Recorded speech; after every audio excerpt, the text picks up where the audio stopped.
কাঁচা আলু আর সুজি দিয়ে ফটাফট এই নাস্তা বা মুখরোচক জলখাবারের রেসিপি আপনারা কিন্তু বানিয়ে নিতে পারেন। খেতে দারুণ লাগে। 1 কাপ চা বসিয়ে নিয়েই চটপট কিন্তু এটা মাত্র 10 মিনিটে বানিয়ে নিতে পারবেন। এর জন্য একটা কাঁচা আলু প্রথমে নিয়ে নিয়েছি, খোসা ছাড়িয়ে ভালো করে ধুয়ে। এবার এটাকে গ্রেট করে নেব। আলুটা গ্রেট করে নিয়ে ভালো করে ধুয়ে নিতে হবে যাতে কোনো রকমের কার্চ না থাকে আলুর মধ্যে। আলুটা গ্রেট করা হয়ে গিয়েছে, ধুয়েও নিয়েছি একবার থেকে দুবার, যতবার ধুলে আর কি কার্চটা বেরিয়ে যায় সেই অনুযায়ী ধুয়ে নেবেন। তারপরে নিয়ে নিচ্ছি 1 বাটি পরিমাণে সুজি। এবার নিয়ে নিচ্ছি হাফ বাটি বেসন। যেই বাটিতে পরিমাপ করে 1 বাটি সুজি নিয়েছিলাম সেই বাটিরই হাফ বাটি বেসন নিয়ে নিলাম। এবার এতে নিয়ে নিচ্ছি পরিমাণ মতো নুন। 1 চা চামচ মতো এখানে নুন নিয়ে নিয়েছি। তারপর দিয়ে দিচ্ছি হলুদ গুঁড়ো 1 টিস্পুন পরিমাণে। এবারে দিয়ে দেব এখানে গোলমরিচের গুঁড়ো। আমি কাঁচা লঙ্কাও ব্যবহার করব, তার সাথে এখানে গোলমরিচের গুঁড়ো ব্যবহার করছি। এতে করে খুব সুন্দর একটা ফ্লেভার আসে। তারপরে নিয়ে নিচ্ছি সাদা তিল 2 চামচ পরিমাণে। সাদা তিলটা এই কারণেই দিলাম কারণ ভাজা হলে খুব সুন্দর একটা টেক্সচার আসবে। এবার দিয়ে দিচ্ছি একটু চিলি ফ্লেক্স। আপনাদের বাড়িতে যদি বাচ্চা থাকে বাচ্চাদের জন্য করেন তো চিলি ফ্লেক্সটা বাদ দিতে পারেন। এবার দিয়ে দিচ্ছি চিনি। যেহেতু ঝালের পরিমাণটা একটু বেড়ে গেল, পরে কাঁচা লঙ্কাও অ্যাড করব, তো সেই জন্য এবার এটা দিয়ে দিলাম হচ্ছে কারি পাতা। কাঁচা লঙ্কা কুচি দেওয়ার পরে একটু কারি পাতা দিয়ে দিলাম। এবার সবটা ভালো করে মিশিয়ে নিচ্ছি। প্রথমে শুকনো অবস্থায় একটু মিশিয়ে নিয়ে তারপরে অল্প অল্প করে জল দিয়ে একটা মিশ্রণ তৈরি করে নিতে হবে। একদম কিন্তু ঘরে থাকা উপকরণ দিয়েই আপনারা এটা চটপট বানিয়ে নিতে পারবেন, আর খেতেও খুব মজাদার হয়, ক্রিস্পি হয়।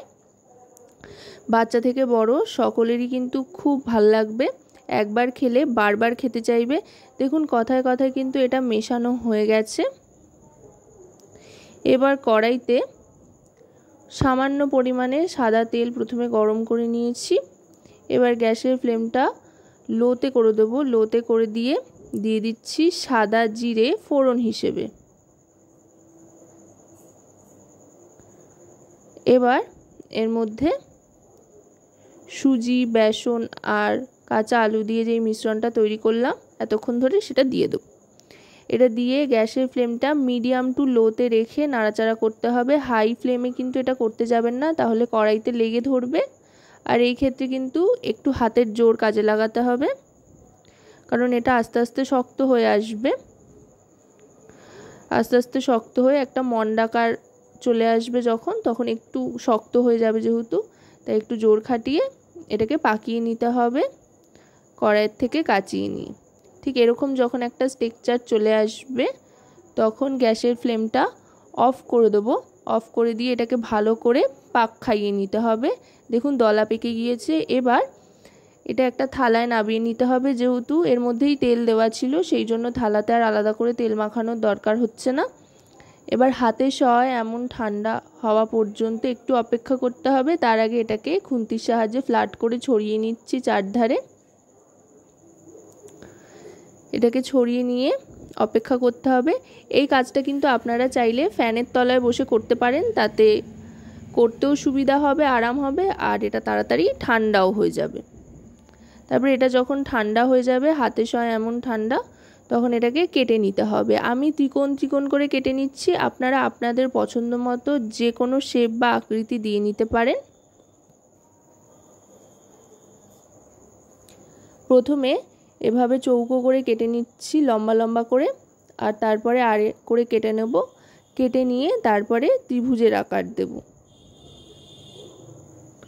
এটা কিন্তু খুব সহজ বানানো। একবার দেখে নিলেই আশা করি আপনারা প্রত্যেকেই এটা বাড়িতে বানাতে পারবেন, আর খেতেও কিন্তু খুব মজাদার হয়, চটপট তৈরি হয়ে যায় একদম ঘরোয়া উপকরণ দিয়ে। আর এটা কিন্তু আপনারা যে কোনো সময় বানাতে পারবেন। চাইলে কিন্তু নিরামিষি দিনগুলোতেও আপনারা বানাতে পারবেন, কারণ এটা কিন্তু সম্পূর্ণ নিরামিষিভাবে বানানো হলো, কোনো রকমের পেঁয়াজ রসুনের ব্যবহার যেহেতু হয়নি। এখন কিন্তু চাইলেই আপনারা এটা বানাতে পারবেন। শ্রাবণ মাসে অনেকেই বিভিন্ন দিন নিরামিষ খেয়ে থাকে। সোমবারগুলোতে কিছু মুখরোচক খেতে ইচ্ছে করলে এটা এইভাবে বানিয়ে নিতে পারেন। দেখুন আমি এইভাবে প্রত্যেকটা কেটে নিয়েছি ত্রিভুজ ত্রিভুজ করে, চারপাশটা একটু ঠিক করে নিচ্ছি। এবার ডিরেক্ট এটাকে সাদা তেল গরম করে ছেড়ে দিতে হবে, কোনো ব্যাটার ঠ্যাটার বানানোর কোনো কিছুর প্রয়োজন নেই, বানিয়ে সাদা তেলে ছেড়ে দিতে হবে। সাদা তেলে ছেড়ে দিয়ে একটু অপেক্ষা করতে হবে, দিয়েই সাথে সাথে খুন্তি চালাতে গেলে কিন্তু চারপাশ থেকে একটু একটু ভেঙে যেতে পারে বা লেগে ধরতে পারে খুন্তির সাথে, সেই জন্য দিয়ে একটু অপেক্ষা করে তারপরে যখন একটা পিঠ একটু বেশ সাদা সাদা হয়ে আসবে তখন আস্তে আস্তে উল্টে পাল্টে একদম বেশ লালচে রং আসা পর্যন্ত এগুলোকে ভেজে নিতে হবে ক্রিস্পি করে।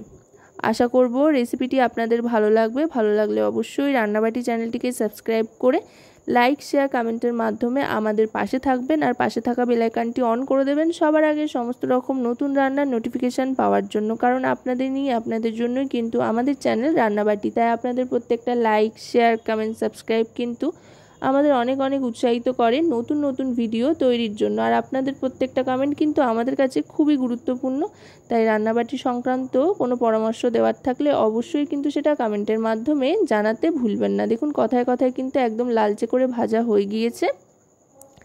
এবার আস্তে আস্তে তুলে নিচ্ছি। আমি মোটামুটি 2 থেকে 3 ব্যাচে সব কটা ভেজে নিয়েছি। এক বাটি সুজি দিয়ে কিন্তু অনেকগুলো তৈরি হয়, খেয়ে পেট মন দুটোই ভরবে। এবার আমি এটাকে সার্ভ করে দিয়েছি টমেটো কেচাপের সাথে। আপনারা আপনাদের পছন্দ মতো টমেটো কেচাপ বা কাসুন্দি যে কোনো কিছুর সাথে সার্ভ করতে পারেন। দেখুন দেখতে কতটা লোভনীয় লাগছে, খেতেও কিন্তু দারুণ লাগে। দেখা হয়ে গিয়েছে, এবার যেটা করব সেটা হচ্ছে ভেঙে দেখাবো। একটা এখান থেকে নিয়ে নিচ্ছি।